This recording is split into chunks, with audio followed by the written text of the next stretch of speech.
The first day I walked in, the first thing I noticed was how small it was. There's like 30 people who work here who are setting the direction for the entire US government and in that way, the entire world. I feel like we should have a clock with the days counting down because what we have set in motion, all of that is at stake. Syria, Libya, North Korea, climate change. We have about as full an agenda as any administration has ever had.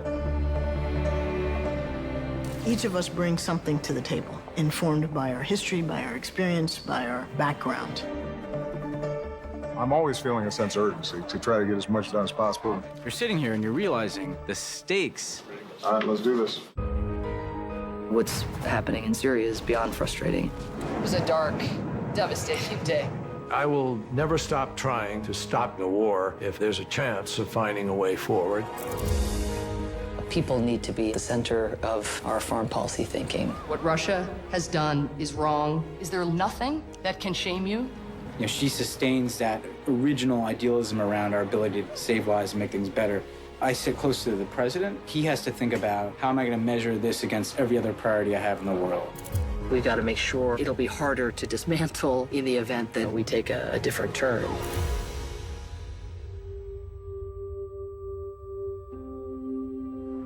And I just came outside to try to process all this. It's a lot to process. History really doesn't follow a straight line. It zigs and zags. The trend lines ultimately will be in the direction of a less violent, more empathetic, more generous world. That requires individuals fighting for that future. I still believe the most important office in any country is not president or prime minister. The most important title is citizen. Now, we got a pacifier that fell and could pose a danger to the president. There you go.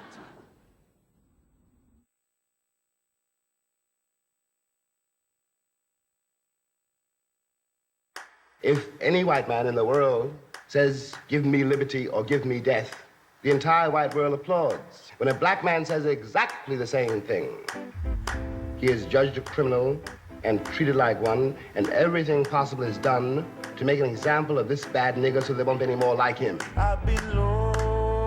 The story of the Negro in America is the story of America. It is not a pretty story. Most of the white Americans I've ever encountered, sure they have nothing whatever against Negroes. That's really not the question. Really a kind of apathy and ignorance. You don't know what's happening on the other side of the wall because you don't want to know. In America, I was free only in battle, never free to rest. We need to take action, any kind of action, by any means necessary.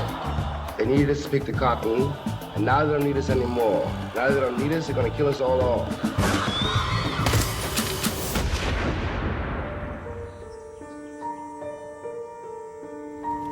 There are days when you wonder what your role is in this country and what your future is in it. I can't be a pessimist because I'm alive. The question you've got to ask yourself, the white population of this country's got to ask itself, is why it was necessary to have a nigger in the first place. Because I'm not a nigger. I'm a man.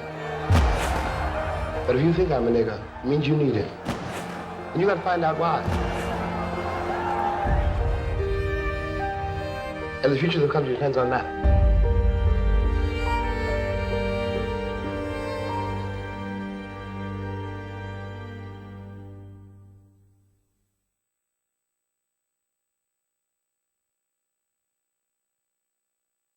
Introducing the Charity Network, consisting of 3 of the leaders in online platforms raising money for cause. Go to CharityBuzz.com. Charity Buzz, the leader in online charity auctions. Prizeo, you know what I'm saying? Prizeo, sweepstakes and experiences, enabling those at any income level the ability to give. Welcome to Chitio. Chitio teams up with celebrity ambassadors to create compelling content.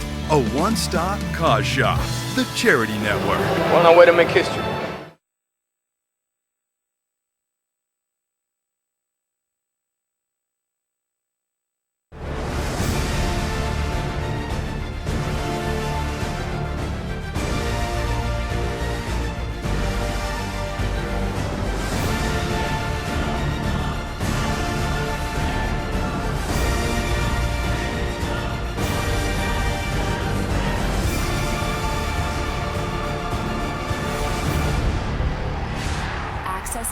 is available now through your TV provider.